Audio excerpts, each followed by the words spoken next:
जयते नानृत्तम्।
हेलो,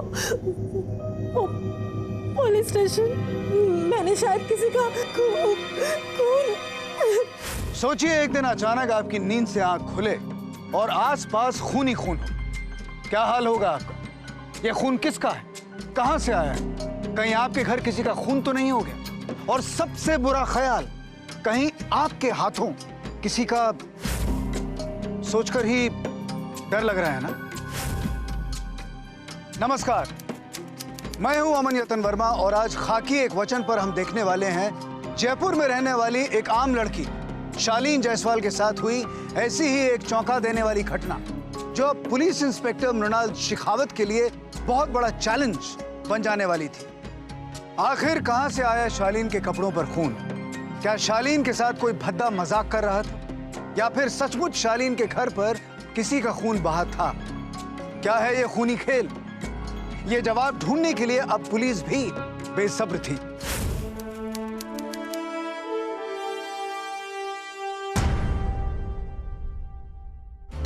खाकी सत्यमेव जयते नानृत्तम्। सत्येन पन्थविदतो देवयानः। सत्यमेव जयते नानृत्तम्। सत्येन पन्थविदतो देवयानः। खाकी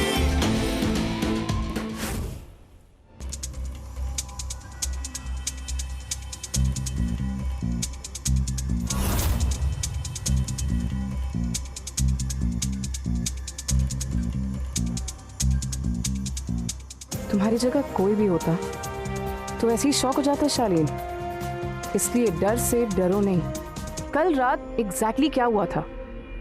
मैम कुछ पता नहीं, मैं यहाँ लैपटॉप में काम कर रही थी। थोड़ी देर में मुझे नींद आ गई तो मैं हाथ मुंह धो के यहाँ पे सो गई। उसके बाद जब मैं सुबह उठी तो चारों तरफ से खून, और वो चाकू, उसमें भी खून।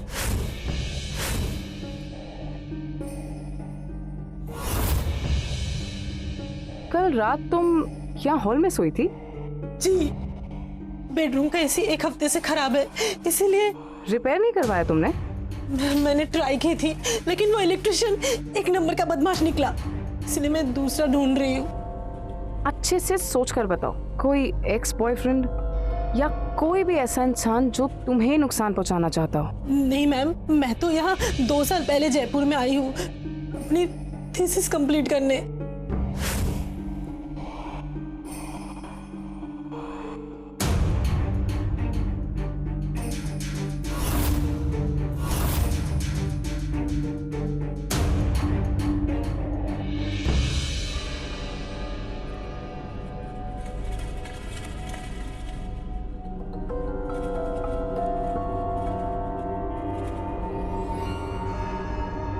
शालीन, कल रात तुम कितने बजे सोई थी? हम शायद 12 बजे। लेकिन तुम्हारे फोन के मुताबिक कल रात तुम 1:30 बजे तक जाग रही थी। तुमने 1:36 पर किसी को फोन किया था। कौन है ये? नहीं मैम, मुझे तो पता भी नहीं है ये नंबर किसका है।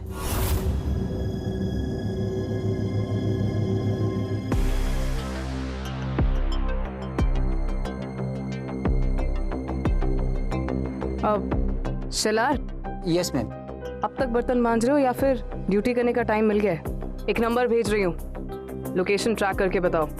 और पिछले 48 घंटों से जयपुर में कोई भी मर्डर केस दर्ज हुआ है क्या? ये भी चेक करके बताओ। Yes ma'am.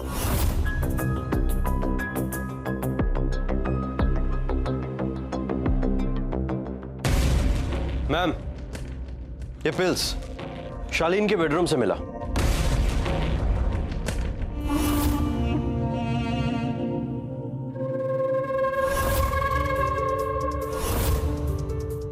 Anti depressants? तुम्हें मूड स्विंग ज्यादा होता है या फिर एंजाइटी की प्रॉब्लम है? शालीन नहीं। नहीं मैम, ये साड़ी तो 1-2 साल पुरानी है। मेरे पेरेंट्स के डिवोर्स के बाद मैं बहुत ज्यादा अपसेट हो गई थी, इसलिए डॉक्टर्स ने मुझे। वैसे मैम मैं अब बिल्कुल ठीक हूँ मैम, बस इन्हें फेंकना भूल गई थी। ये तुम्हें मेडिकल चेकअप के लिए लेकर जाएगी। ये सिर्फ एहतियातन है। ये लड़की जरूर कुछ ना कुछ छिपा रही है मैम।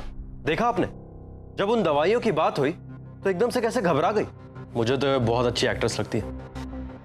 अच्छी एक्ट्रेस असली खून के साथ असली क्राइम सीन भी क्रिएट कर सकती है। फिर तो मुझे उसे अपनी टीम में शामिल कर लेना चाहिए। असली खून मतलब? मैम, फॉरेंसिक की रिपोर्ट तो अभी तक आई भी नहीं। पुलिस फोर्स में काम करने के 3 उसूल होते हैं।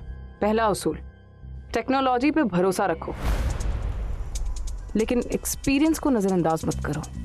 और दूसरा उसूल, never jump to conclusions. Ma'am, तीसरा? वो भी बता देंगे। शालीन के पड़ोसी, वॉचमैन, चाय वाला, दूध वाला, सबसे बात करो। हेलो, बड़ी जल्दी काम कर दिया आपने। Okay, thank you. शालीन के फोन पे जो आउटगोइंग नंबर था वो किसी रामेश्वर प्रसाद के नाम से रजिस्टर्ड है और उसी के आसपास के एरिया में ट्रैक हुआ है। Let's go. तीसरा उसूल, अपने ऑर्डर्स भूलने की गलती मत करना। Yes ma'am. अरुण, मुझे 2 घंटे में उसकी पूरी कुंडली चाहिए। Yes ma'am.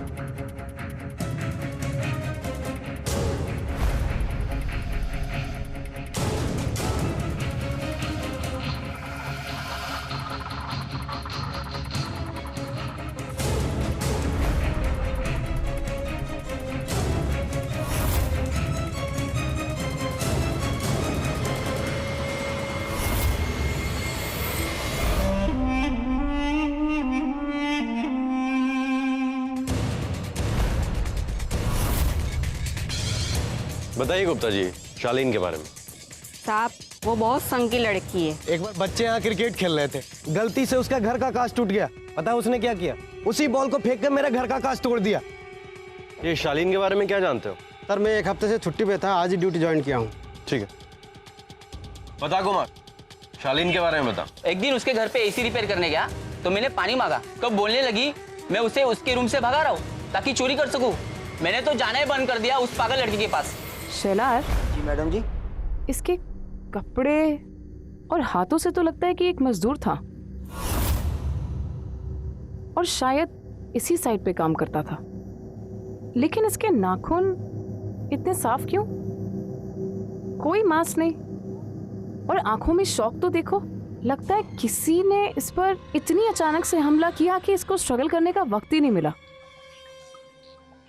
लेकिन अगर मैं किसी का खून करूंगी तो बॉडी को साइड पे क्यों रखूंगी? सबूत मिटाने की कोशिश नहीं करूंगी। और मैडम जी, मैंने यहाँ के लोगों से पूछताछ की तो पता चला कि यहाँ का काम 2-4 दिन से बंद है। शायद खूनी को पता हो। और वैसे भी ये मजदूर आदमी है, इसका परिवार यहाँ है या गांव में, कुछ पता नहीं। खूनी को इस बात का पक्का यकीन था कि 2-4 दिन तक तो मिसिंग कंप्लेंट भी नहीं होगी। लेकिन इसके गले पे ये निशान 2, 3, 4 मर्डर पेट पे चाकू घोंप कर किया, तो ये गले पे निशान क्यों? लगता है जैसे खूनी का मकसद खून करना नहीं, अपने अंदर की सारी भड़ास निकालना है। शालीन केस ने अचानक बहुत ही गंभीर मोड़ ले लिया। इंस्पेक्टर मृणाल को इस बात का तो यकीन हो गया था कि शालीन के घर पर मिला खून किसी तरह का मजाक नहीं, बल्कि पर्दे के पीछे कोई खेल जरूर खेला जा रहा था। लेकिन शालीन के ही आउटगोइंग कॉल से मजदूर रामेश्वर की लाश ट्रेस होने की किसी को उम्मीद नहीं थी। क्या कुछ ही घंटों पहले डर से कांप रही शालीन वाकई एक कोल्ड ब्लडेड मर्डरर थी, या कोई ये कोशिश कर रहा था कि देखने वाले को ऐसा लगे कि वो एक खूनी थी? सच और झूठ के इस खेल में सिर्फ सबूत का सहारा काफी नहीं होता, उसके साथ लगता है एक इंस्टिंक्ट, एक ऐसी नजर जो सबूतों को जोड़कर उसके पार भी देख सके। और इंस्पेक्टर मृणाल में कहीं वो इंस्टिंक्ट, वो कॉन्फिडेंस, हाँ।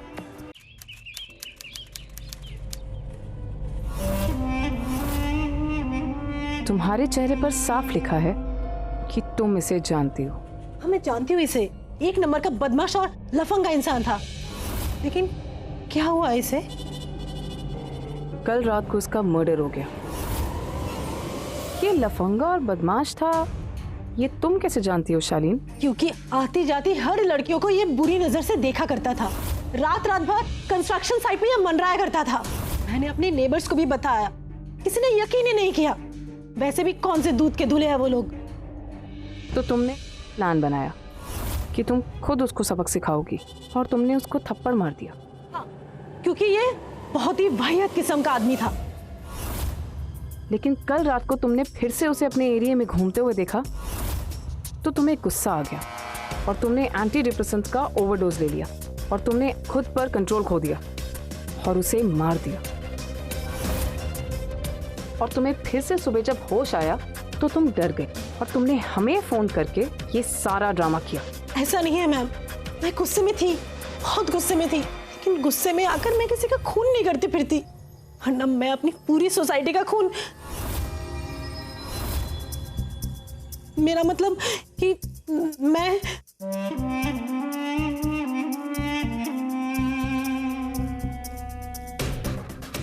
मुझे पता है कि तुम कोल्ड ब्लडेड मर्डरर नहीं हो, लेकिन मुझे ये भी पता है कि तुमने 3 साल पहले अपने प्रोफेसर पे अटैक किया था और सिर्फ इसलिए कि उसने तुम्हें फेल कर दिया था।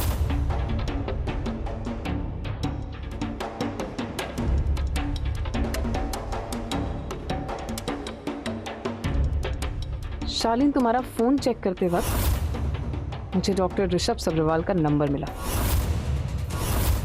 आपके पेशेंट शालीन के बारे में कुछ जाना था? शालीन जायसवाल मेरी ओरिजिनल पेशेंट नहीं है। हाँ, पर वो जब जयपुर शिफ्ट हुई थी तब उनके दिल्ली के साइकेट्रिस्ट ने मुझे रिफर किया था।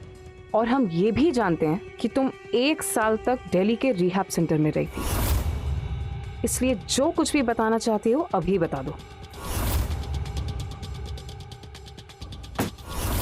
वरना अगली बार इतनी शांति से नहीं पूछूंगी मैं। आपको सुनना है तो अब सुनिए, लेकिन क्या आप मेरे विश्वास करेंगी?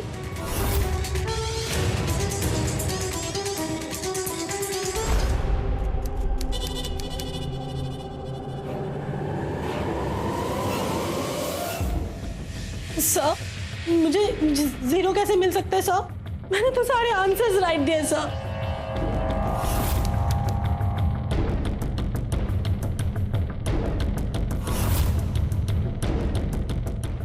शालीन, मैंने तुम्हें समझाया था कि सारे आंसर्स मेरे नोट्स में से ही होने चाहिए, है ना? लेकिन तुमने तो मेरे नोट्स पढ़े ही नहीं। चलो रो मत, मैं तुम्हें समझाता हूँ, बैठो। देखो, हमें ना म्यूजिक सुनना चाहिए। म्यूजिक सुनने से रोमांच पैदा होता है। ये आप क्या कर रहे हैं सर? तुम्हें नंबर बढ़ा के चाहिए ना? देखो, मैं जैसा कह रहा हूँ वैसा करो। सर मैं तुम्हें डिग्री दिला दूंगा शालीन। शालीन तुम्हें पता नहीं मैं कब से तुम्हें पसंद करता हूँ। मैंने सबको बताने की कोशिश की कि मेरे साथ क्या क्या हुआ, क्या क्या किया उस घटिया इंसान ने, लेकिन किसी ने विश्वास ही नहीं किया। क्यों? क्योंकि मुझे तो गुस्सा करने का शौक था। मेरे कोई फ्रेंड्स नहीं थे और मेरे पेरेंट्स का भी डिवोर्स हो रहा था। ऐसे में मेरी गलती थी ना, मुझे जेल में डाल देना चाहिए था। लेकिन the famous and the great अनुभव जायसवाल, जिसकी एक लौती बेटी शालीन जायसवाल है, वो जेल में कैसे जा सकती है? इसीलिए उन्होंने मुझे रिहैब में भेज दिया। और आप तो मेरे जयपुर के डॉक्टर से भी बात की है ना, तो पूछिए उनसे कि जयपुर आने के बाद मैंने कोई उल्टी सीधी हरकत की है कि नहीं। मैम, केस की फॉरेंसिक रिपोर्ट मैम।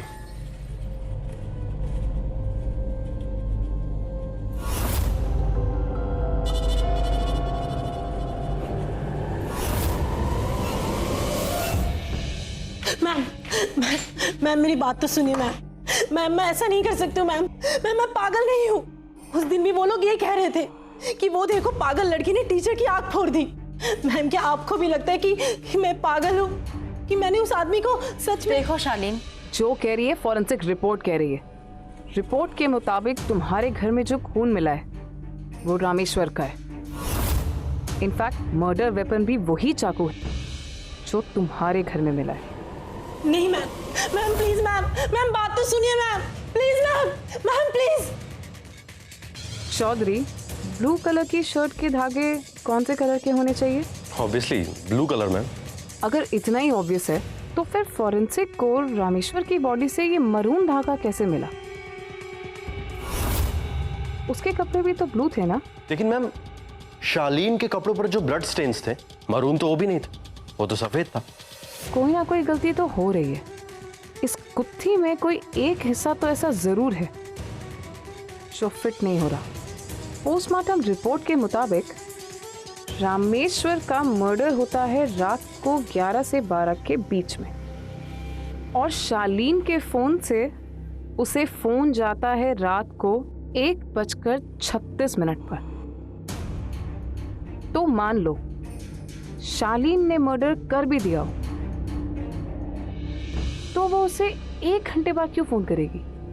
मैम ऐसे लोग अक्सर अपने दिमाग में तरह तरह की बातें सोचते हैं, चीजों को इमेजिन करते हैं। तो हो सकता है शालीन को लगा हो कि रामेश्वर का कत्ल भी कोई बुरा सपना है, और उसी को कंफर्म करने के लिए मैम उसने वहां कॉल किया। तो उसने फोन से नंबर डिलीट क्यों नहीं किया? कोई ना कोई तो गड़बड़ है चौधरी। मैडम जी, ये जो फाइल आपने मंगाई थी। शेलार साहब, आपको यहाँ कितने साल हो गए? 28 साल और 8 महीने।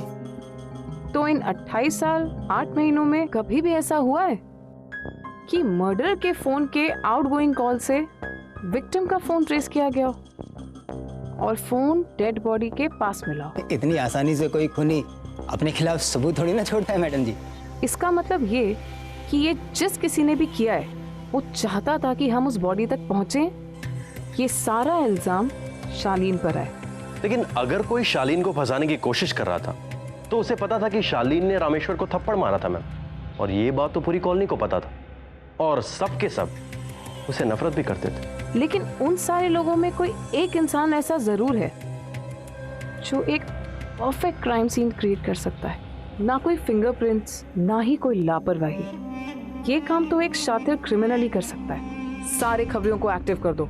मुझे मजदूर रामेश्वर की हर डिटेल चाहिए। Yes ma'am. हेलो मैडम, मैं राजू खबरी बोल रहा हूँ। हाँ बोलो राजू। ये जो आपकी लड़की है ना शालीन, इसने 1 महीना पहले भारी कांड किया था। वो जो आरटी मेहता बिल्डर, अरे जिसका कंस्ट्रक्शन का काम चल रहा है, वो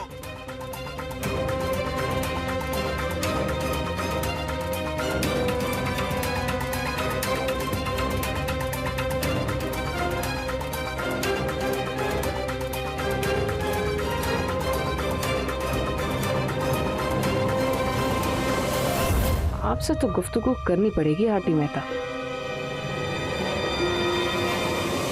आखिर हो क्या रहा था शालीन के साथ? एक 24 साल की आम लड़की जो एक मुश्किल दौर से पहले ही गुजर चुकी थी।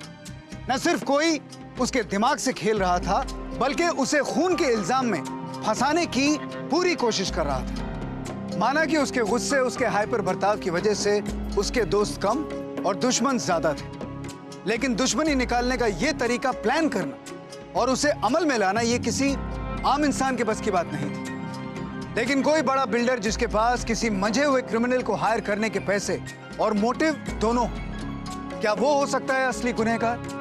या फिर ये सारा खेल जिसने रचा था वो कहीं और ही आराम से बैठकर तमाशा देख रहा था? क्या है इस खूनी खेल का सच? इसका जवाब मिलेगा आपको कल के एपिसोड में, जब इंस्पेक्टर मृणाल और उनकी टीम गुनहगार से 2 कदम आगे निकलकर उन्हें धर दबोचेगी। क्योंकि अब जुर्म खत्म, खाकी एक वचन।